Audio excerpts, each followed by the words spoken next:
Bismillahirrahmanirrahim. Allahumma sholli wa sallim wa barik ala sayyidina Muhammadin wa ala alihi wa sahbihi asma'in, amma ba'du. Yang sangat kita hormati bersama Direktur RSUD Rembang, Bapak Dr. Agus, tadi juga beberapa dokter spesialis, karyawan dan semuanya. Sebelumnya saya juga mengucapkan terima kasih atas pelayanan ibu kami.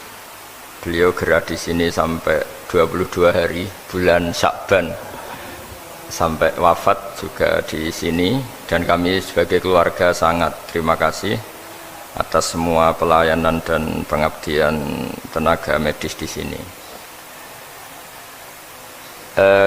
Sebetulnya RSUD itu sudah sopan lah, datang ke kita mintanya ngaji virtual.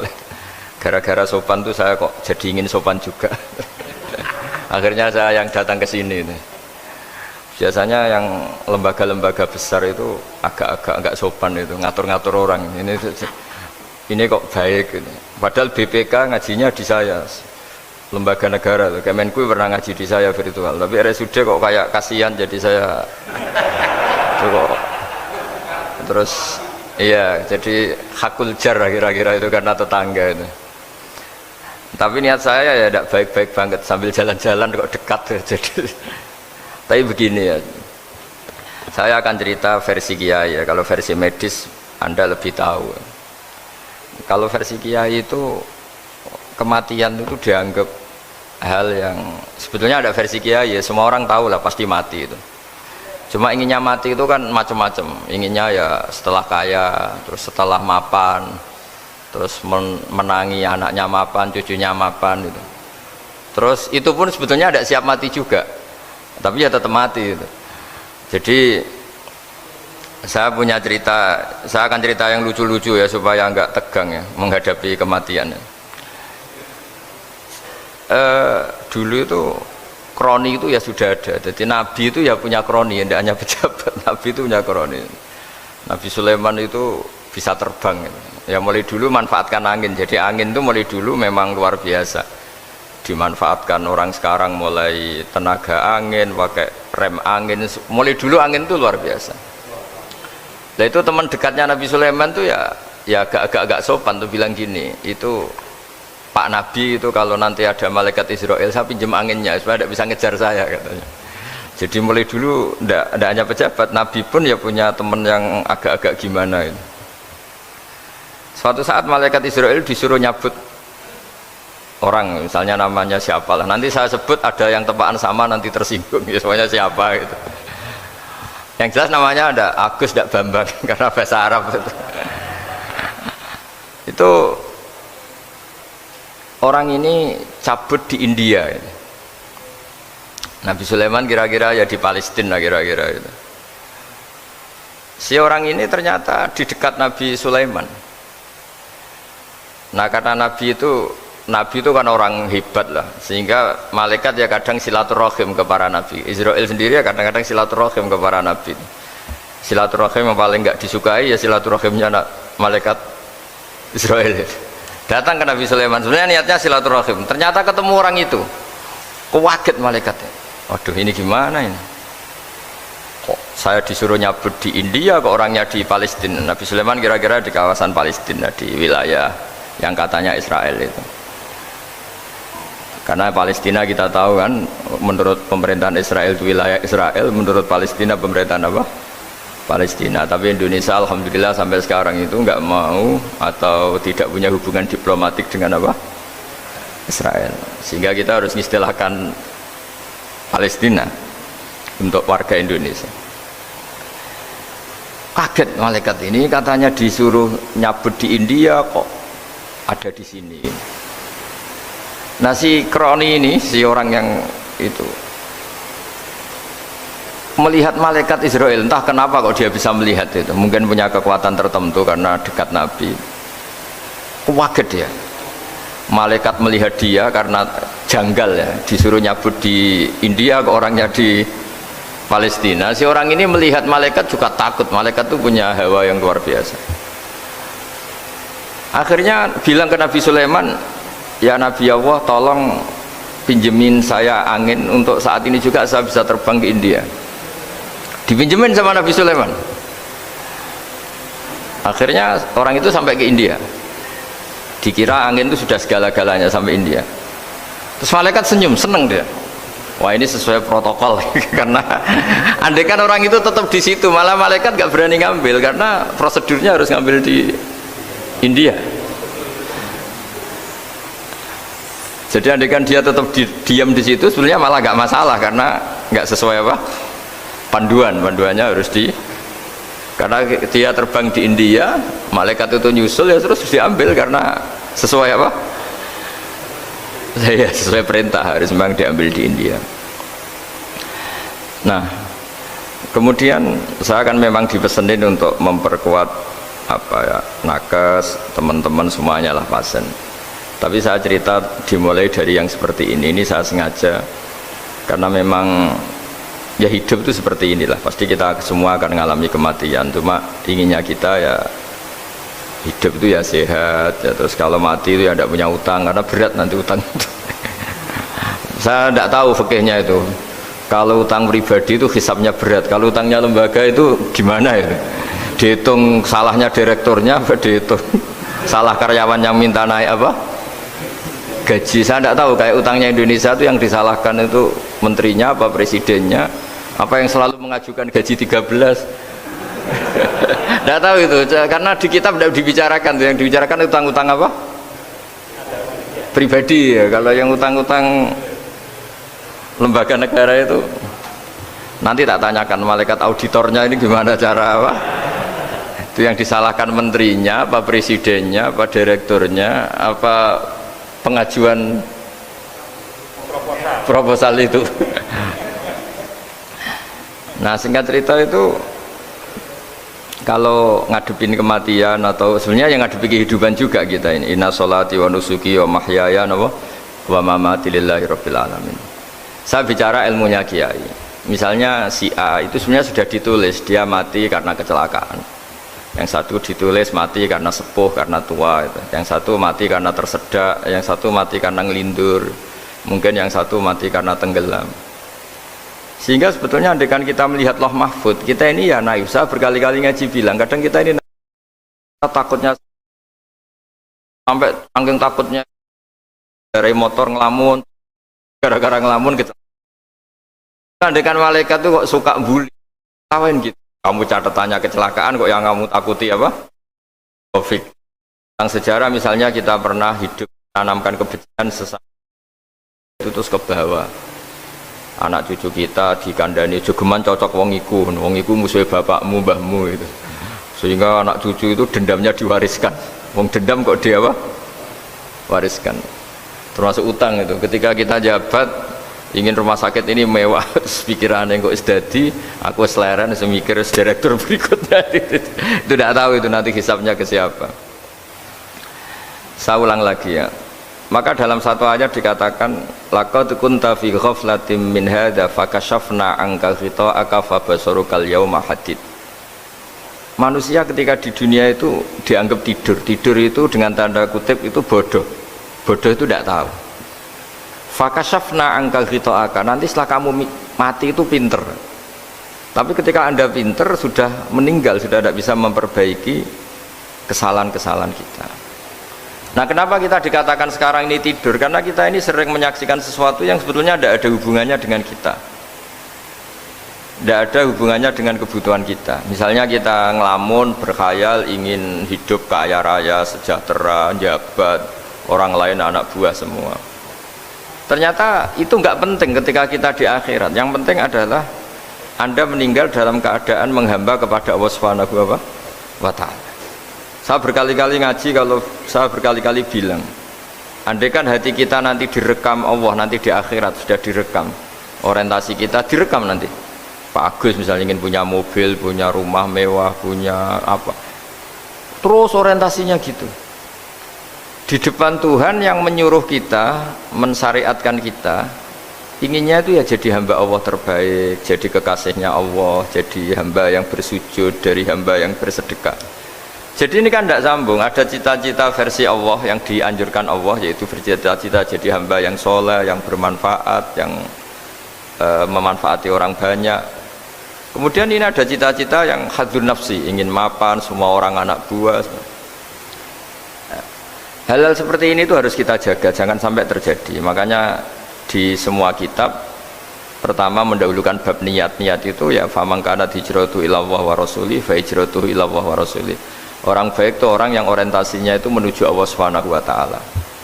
Lalu yang kurang baik adalah orang yang orientasinya itu ya harta, perempuan, pokoknya inginnya itu hal-hal yang kepentingan dirinya sendiri. Nah, lalu kenapa kita kadang tidak tahu? Ya tidak tahu itu karena tadi kita kalau tidak wiridan itu tidak punya efek samping kan. Tapi kalau kamu nggak punya uang kan terus lemes. Karena ngerti itu terus uang itu penting, wiridan tidak penting. Nah, dari kesimpulan itu sebenarnya kita menjadi bodoh. Karena menjadi bodoh ketika Anda meninggal ternyata uang ini nggak penting, wiridan ini penting. Tapi tahu kita terlambat setelah kita meninggal. Nah, di sini saya ingin mengingatkan apapun kondisi kita, yang jelas itu ingat selalu kepada Allah Subhanahu wa taala. Caranya ingat gimana? Kata Nabi, kamu bayangkan musibah yang lebih ekstrim, kamu akan tahu yang kamu alami itu ahwanu wa aisar, yang kamu alami itu ringan sekali, ringan seringan-ringannya.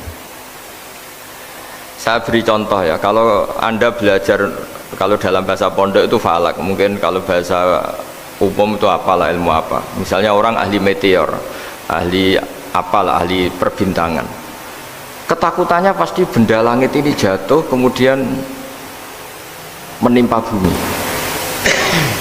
Nanti kalau Anda ahli geologi itu takutnya bumi ini likuifaksi karena sumber daya alamnya sudah begitu dikeruk, dimanfaatkan.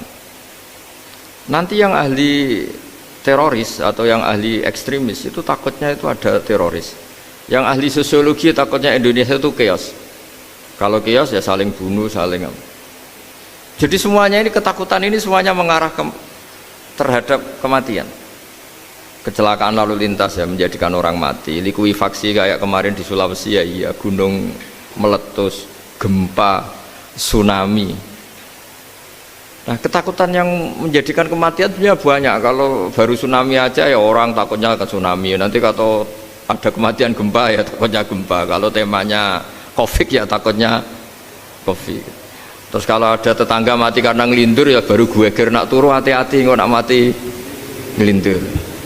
Jadi, nah masalahnya kan kita tidak tahu, nggak tahunya itu. Ya tadi takutnya COVID, ternyata catatannya itu mati kecelakaan. Takutnya kecelakaan, ternyata matinya itu ngelindur. Kan kita tidak pernah tahu. Dari tidak pernah tahu itu kemudian agama datang dengan anjuran, sudahlah kamu tawakal bahwa semua urusan kamu di tangan Allah Subhanahu wa taala. Inna sholati wa nusuki wa mahyaya wa mamati lillahi rabbil alamin la syarikalah. Yes, ibadah kita, sholat kita, hidup kita, mati kita semua di tangan Allah Subhanahu wa taala. Sehingga dengan berpikir begini ini melihat COVID itu ya kayak melihat potensi kematian yang lain, kayak karena gempa, likuifaksi, kecelakaan, karena ngelindur, karena macam-macam. Kenapa saya membuat atau menyarankan ya supaya orang berpikir demikian, supaya bersyukur bahwa kita ini dihimpit, disekelilingi penyebab kematian tadi. Kalau kita ahli meteorologi mungkin takutnya itu asteroid jatuh, terus kemudian meteor jatuh yang nggak habis digesek oleh sistem alam, terus macam-macam. Yang ahli gempa juga takutnya gempa, yang ahli tsunami takutnya tsunami, yang ahli sosial takutnya Indonesia chaos, kemudian saling bunuh, saling dan sebagainya dan sebagainya. Nah, dengan keadaan seperti ini kita ini baik sekali, bukan sekedar baik sekali. Kita tidak mengalami chaos sosial, kita tidak mengalami likuifaksi, kita tidak mengalami benturan benda langit di bumi kita, karena itu sekali terjadi bukan 1-2 lagi, tapi habis seluruh Indonesia, mungkin seluruh dunia. Nah, di sini cara Allah membuat kita selalu bersyukur bahwa hal-hal itu tidak terjadi. Jadi ada sebuah ayat yang Allah selalu mengingatkan, aamintum man fis sama ayakhsifa bikumul ardo fa idza hiya tamur. Kamu boleh sekali-kali berpikir bumi ini justru potensinya itu likuifaksi, potensinya itu hancur karena di bawah itu ada magma, ada minyak, ada macam-macam. Ini kan di bawah ini kan ngerongkong cara Jawa itu karena diambilin terus. Piro-piro diambil ya ini ya ono masih bisa dipakai. Belum sistem bumi sendiri, wafil ardi kita mutajawirat, bumi sendiri itu berupa lempengan-lempengan. Setiap saat itu potensinya geser, sekali geser ya jadi gempa itu. Terus belum benda langit yang potensinya juga jatuh, sekali jatuh ya habis kita. Jadi yang kita ini dikepung sekian potensi yang bisa menghancurkan kita. Tapi nyatanya mulai Nabi Adam sampai sekarang tuh ada kehidupan, ada khayal. Sing Joko ya kepengen payu rabi, mungkin sing wis payu rabi ya mbah kepengen mbah roh. Macam-macam lah. Tapi yang jelas itu wong dikepung kematian kok ya khayalnya masih tinggi gitu. Lah nggak pernah ngayal ya orang yang utang ditagih itu, gak kober ngayal. Soalnya wedine tanggal kredit itu. Tapi ini saya cerita supaya orang Indonesia itu ngerti lah bahwa yang ngepung kita itu tidak hanya Covid, banyak. Makanya orang Arab itu kalau ngendikan itu wa malam yamut bisayfi mata bi khairihi ta'addadatil asbab wal maut wahidu. Karena orang Arab itu kan dulu Arab sebelum Islam itu kan satu kabilah nyerang kabilah yang lain. Wah itu kan harus butuh orang-orang tangguh karena dulu sistem rezekinya kayak sistem Indonesia dulu lah. Kerajaan ini nyerang ini supaya satu kerajaan punya eksistensi harus mengalahkan kerajaan yang lain. Bahkan cerita-cerita itu sama lah di Indonesia di mana-mana. Nah itu pemuda-pemuda yang gagah berani itu karena punya pegangan tadi. Wa man lam yamut bisayfi toh mata biwirihi. Kalau kamu tidak mati di medan perang ya tetap aja mati juga. Sehingga mereka kendel gitu kata cerita orang dulu. Ta'addadatil asbab wal maut wahidu. Sebab kematian bisa macam-macam, tapi kesimpulannya tetap saja namanya mati. Lalu Islam itu mengajarkan aksiru min dzikri hadhimil ladzat. Kamu harus banyak ingat mati. Tapi uniknya Islam itu menyuruh ingat mati itu disuruh justru semangat hidup. Karena kita butuh bekal itu. Jadi kalau kamu ingat mati itu jangan terus loyo, terus nunggu takdir mati itu enggak, malah disuruh semangat. Nah tenaga medis semangat mengobati pasien, yang pasien juga semangat mensupport dirinya supaya punya keberanian hidup. Corong Jawa nunggoni anak, nunggoni putu. Kalau saya sebagai kiai ya nunggoni santri, nunggoni umat. Jadi ingat mati itu justru dengan cara mencintai hidup. Karena hidup ini adalah bekal kita untuk sanggup ketemu Allah Subhanahu wa taala. Kadang-kadang bekal itu mudah sekali. Ada orang nakal gara-gara minumin anjing yang baru haus, sama Allah dimaafkan. Ada orang yang pulang dari tempat kerjanya, ada duri di tengah jalan, disikirkan takut kena orang, diampuni Allah, akhirnya menjadi ahli surga. Ada orang yang kerja untuk orang tuanya, kemudian orang tuanya dicukupin menjadi ahli surga. Bahkan ada ahli surga itu ceritanya itu, tapi ini jangan dicoba.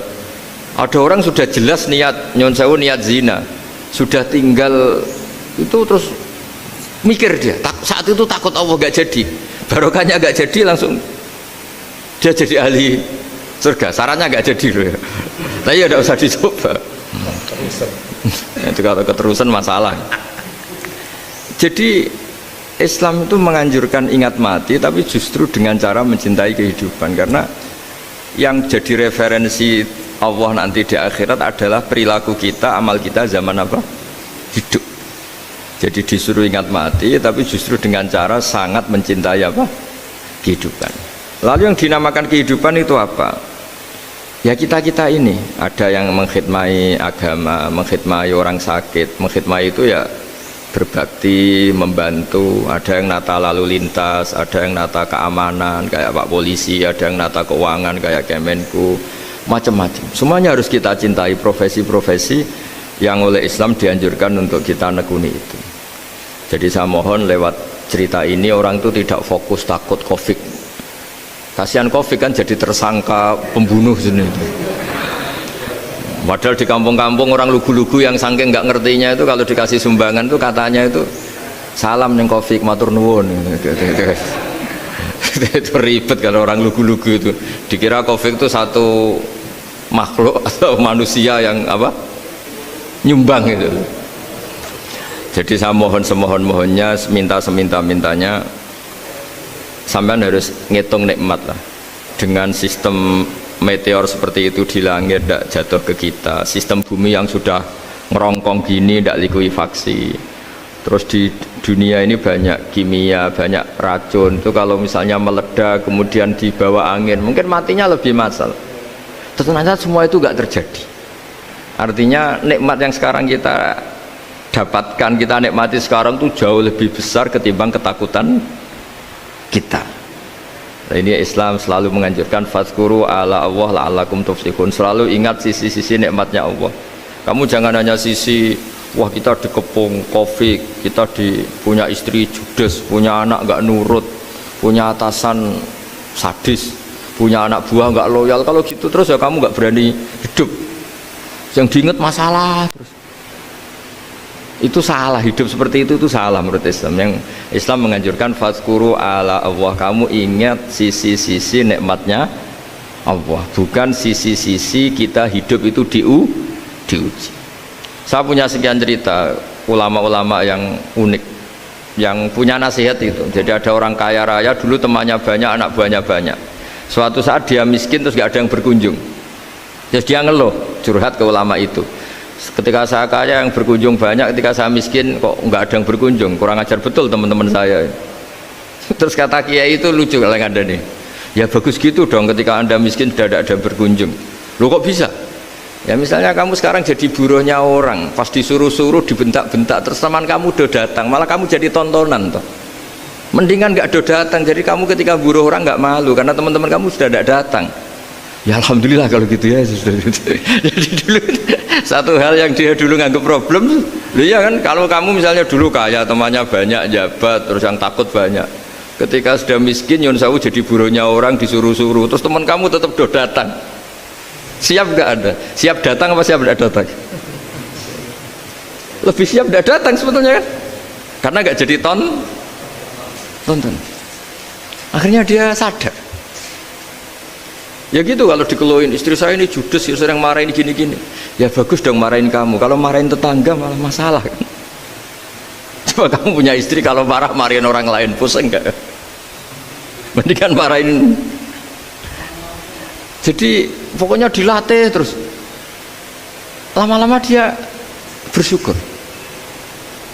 Nah termasuk cara kita melihat kehidupan.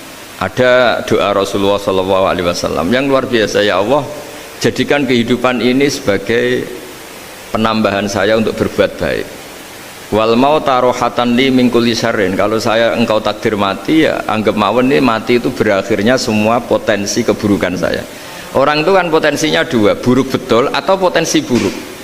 Mungkin sekarang kita tidak korupsi, tapi saja suatu saat kita korupsi. Mungkin sekarang kita tidak salah, suatu saat potensi salah. Dan mati itu mengakhiri itu semua. Makanya saya berkali-kali cerita kalau ngaji, kalau orang-orang alim NU itu kalau ada bajingan mati tetap dia seksa ini baik dia. Itu tetangganya nggak mau semua. Wong bajingan udarani baik, tapi kiainya ngotot harus disaksikan kalau ini baik. Akhirnya mereka bilang ya baik-baik. Padahal di hati kiainya sudah tidak bisa garong lagi, tidak bajing lagi. Ya baiklah gitu. Jadi sehingga orang-orang soleh itu melihat hidup itu ya biasa, melihat mati itu biasa, karena hidup adalah sarana kita menambah kebaikan dan mati adalah akhir dari segala keburukan kita atau potensi keburukan kita. Jadi Islam itu mengajarkan kita gimana menghadapi kehidupan, juga gimana menghadapi apa? Kematian. Jadi saya ulang lagi, itu ajaran-ajaran Islam yang luar biasa. Jadi ij'alil hayata ziyadatan li fi kulli khairin wal mauta rohatan li min kulli syarrin. Jadi hidup menambah kebaikan, kalau kita mati anggap saja mengakhiri semua buruk kita kalau kita sedang buruk atau potensi keburukan kita. Saya cerita ringan tapi supaya diingat-ingat. Jadi kalau kita yang nekuni, saya tadi kan sudah bilang, kita kiai yang nekuni ilmu itu ya tadi kita agak fokus bicara Covid. Inna Allaha yumsikus samawati wal ardo an tazula wala in zalata in amsakahuma min ahadim min ba'dih. Kalau kamu ahli meteorologi kan melihat ini jatuh jumlahnya besarnya sekian, Ini kalau digesek oleh atmosfer paling masih sekian, kayak kemarin Januari kan hujan meteor yang sering kena Lampung kemarin. Terus di mana-mana mesti takut kamu itu. Kalau kamu ahli gempa takutnya itu ya pergeseran lempengan bumi. Kalau kamu ahli tsunami ya takutnya tsunami. Kalau ahli sosiologi ya takutnya chaos sosial ya, sama kamu medis ya takutnya penyakit yang menular, penyakit seperti ini. Oke, kita sekarang fokus menghadapi Covid dan kita selalu berharap supaya Indonesia terbebas dari apa? Covid dan musibah-musibah yang lain. Ya tadi, apa gunanya terbebas dari Covid tapi chaos sosial kayak apa terus kita? Sehingga Islam selalu mengajarkan harus disyukuri lah bahwa kita sekarang alhamdulillah kita hidup harmonis. Kita kata Mbah Mun Bhinneka Tunggal Ika itu dimentikakno terus yang terakhir masalah air. Air itu sumber kehidupan. Di antara Allah mengingatkan kita adalah kul ara'aitum in asbaha ma'ukum ghoron famay ya'tikum bima imma'in. Bumi ini kan bawahnya ada magma, terus ada air. Normalnya air itu nggak ada. Secara teori itu normalnya air itu nggak ada karena bumi itu kan kalau ada air kan meresap. Sudah meresap, bawahnya itu ada minyak, ada magma, harusnya air itu tersedot habis. Tapi orang saking angkuhnya, saking cueknya, ngira air itu malah potensinya itu abadi. Sebetulnya kalau menurut teori alam, air itu gampang hilang kan, diletakkan di bumi ya bumi itu meresap. Nanti bawahnya itu ada minyak, ada sebagian ada magma, ada macam-macam lah. Jadi potensi air itu harusnya nggak ada malah kalau melihat sistem itu. Tapi karena Allah saking rahmannya, air ini dijaga sedemikian rupa tetap ada. Kalau melihat sistemnya kan normalnya malah nggak ada. Makanya Allah selalu mengingatkan in asbahama ukum ghoron, suatu saat air yang kamu pakai yang jadi sumber kehidupan itu bisa saja tahu-tahu hilang, mungkin tersedot oleh panas bumi atau corong Jawa niku nyeresep entek atau gimana lah cara Allah menghilangkan. Famay ya'tikum bima imma'in, lalu siapa yang bisa mendatangkan air itu lagi? Ini kata para hafid, ini yang kata guru-guru ya, termasuk yang dikatakan Pak Mukhtar ini, nanti orang harus ngendikan menjawab Allahu Rabbul Alamin, hanya Allah sendiri yang bisa mengatur air ini selalu ada. Ya, coba kalau kamu pikirkan air kamu sokkan di bumi kan mesti langsung hilang, meresap ke bumi. Bumi ada bawahnya lagi, ada bawahnya lagi, dan mungkin bukan yang paling bawah mungkin magma, harusnya itu nggak ada. Tapi Allah saking sayangnya mengatur sistem air itu ada dan tersedia. Tapi ketika orang terlalu cuek dan angkuh sampai lupa syukur tersedianya apa? Air itu Allah mengingatkan, disuruh bayangkan, kul ara'aitum, coba bayangkan kalau in asbaha ma'ukum ghoron. Tadi kan ada khataman ya, saya ikut terima kasih. Bayangkan kalau air suatu saat itu ghoron menjadi hilang. Famay ya'tikum bima imma'in. Jadi saya tidak bisa spesifik memberi nasihat tentang Covid karena ya tadi yang bisa membunuh kita ini banyak ya, tsunami ya bisa bunuh, gempa bisa bunuh, likuifaksi bisa bunuh, jatuhnya benda lain kita bisa bunuh, takut tanggal utang kaget ya bisa bunuh macam-macam, semacam-macam lah, ngelindur ya. Kemarin mudik aja yang sebelum tertata rapi aja, mudik aja berapa kemarin kalau ada apa mudik lebaran yang tahun berapa, 3 tahun yang lalu apa 4 tahun yang lalu dulu. Jadi saya mohon, ketakutan kita adalah yang hakikat adalah takut jadi hamba yang tidak baik. Itu yang harus jadi ketakutan sejati. Takut kita di mata Allah tidak jadi hamba yang baik sehingga kita jauh dari Allah Subhanahu wa ta'ala. Karena cita-cita terbesar kita dan cita-cita terbaik kita adalah jadi hamba yang diridhoi Allah Subhanahu wa ta'ala. Sebaliknya ketakutan kita sejati adalah takut su'ul khotimah, takut jadi hamba yang tidak baik. Kita inginnya adalah assalamu alaina wa ala ibadillahis sholihin, yang berhak mendapat keselamatan dunia akhirat adalah orang-orang atau hamba-hamba yang soleh. Ya tadi, untuk menjadi soleh itu gampang di Islam itu. Tenaga medis nolong pasien ya ibadah, pasien husnudzon sama dokter ya ibadah, mengelola hidup, ingin hidup ya ibadah, anak ngurus istri ngurus, pokoknya anak yang ngurus keluarganya juga ibadah. Semuanya itu di Islam itu asal tidak maksiat itu dianggap apa? Ibadah. Dan untuk orang menjadi kekasihnya Allah kayak tadi, ada orang yang karena ngerawat hewan dijadikan walinya Allah, menghilangkan apa duri atau pengganggu di jalan jadi kekasih Allah. Itu cerita-cerita itu semuanya ringan. Bahkan tadi ada yang cerita sekedar ingin maksiat dan tidak jadi. Dalam Islam itu kan gitu, orang yang merencanakan maksiat kemudian tidak jadi, itu ditulis pahala. Jadi gampang sekali untuk menjadi orang soleh dalam Islam. Kalau tidak bisa itu semua, kata Nabi, takufus syarroka anin nas fa inna sodaqatun minka ala nafsik. Kalau tidak bisa berbuat baik sama orang lain, yang penting tidak mengganggu orang lain. Terus kan enak turu ning omah ngelamun bengak-bengok dhewe aja banter-banter, tapi nak bengok-bengok banter-banter kan ganggu tangga. Itu asal tidak ganggu orang lain. Takufus syarroka anin nas. Kamu jangan sampai efek buruk kamu berakibat pada orang lain. Itu juga fa innaha shadaqatun minka ala nafsik, itu ya bagian dari sedekah kamu. Taruh saja misalnya kalau secara ilmu medis, misalnya kita ini kok dinyatakan positif COVID, secara ilmu medis nggak boleh ketemu orang lain, terus kamu diisolasi. Kamu niatin ketika diisolasi itu tidak menularkan bahaya kepada orang lain, itu juga ibadah.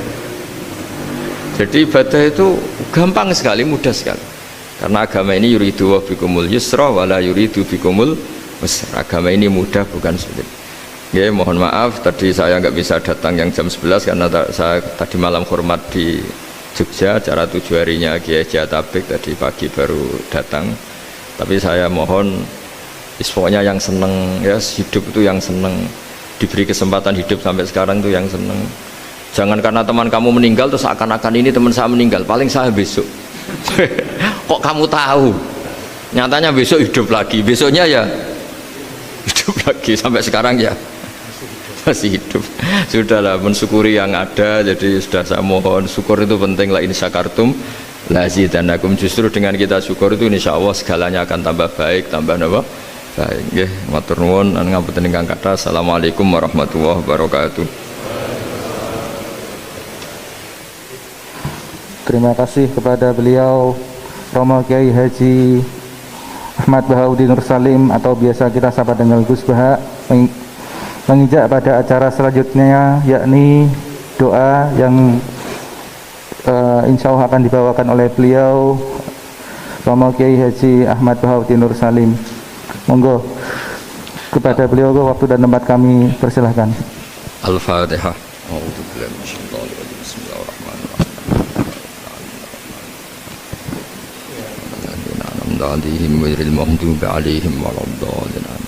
Bismillahirrahmanirrahim. Nahmaduka ya ghafur ya syakur ya rahman ya rahim ya syafi ishfina shifaan la yughadiru saqaman. Allahumma shalli wa sallim wa barik ala sayyidina Muhammad alladzi 'allamana ya wa bil i'timad 'alaika ya wa istishfa bika ya Allah. Fa bi haqqi jahi 'indaka ya wa athibil ba'sa ya Allah ya rahman ya rahim. Allahumma ya Allah, Allahumma anta syafi ishfina shifaan la yughadiru saqaman. Allahumma ya wa anta syafi ishfina shifaan la yughadiru saqaman. Wasfi mardona ya Allah wa dayu mardona, innaka anta syafi azibil ba'sa rabban nas, innaka anta syafi ya Allah. Allahumma ya Allah la narju siwaka wa anta rojauna ya Allah, wa anna lan nahlika wa anta ma'ana wa anta rojauna ya Allah, faj'alna ya Allah wa ahla Indonesia salimin ghanimin mu'afin min kulli bala'id dunya wal akhirah. Allahumma ya ilahana ya wa ij'alna min ibadika syakirin wa min ibadika sholihin wa min ibadika alladhina ya Allah ma syofi ardika haunan ya Allah, na'muru bil ma'ruf wa nanha 'anil munkar. Ya Allah ya Allah ya haqqu ya mubin, is'alna ya Allah salimin wa nimin ma'afin min kulli bala'id dunya wal akhirah. Rabbana atina fid dunya hasanah wal akhirati hasanah wa qina adzabannar. Sallallahu alaihi sayyidina Muhammad sallallahu alaihi wasallam. Subhana rabbika rabbil izzati amma yasifun wa salamun alal mursalin walhamdulillahi rabbil alamin. Sirrul Fatihah. A'udzu billahi minasyaitonir rajim.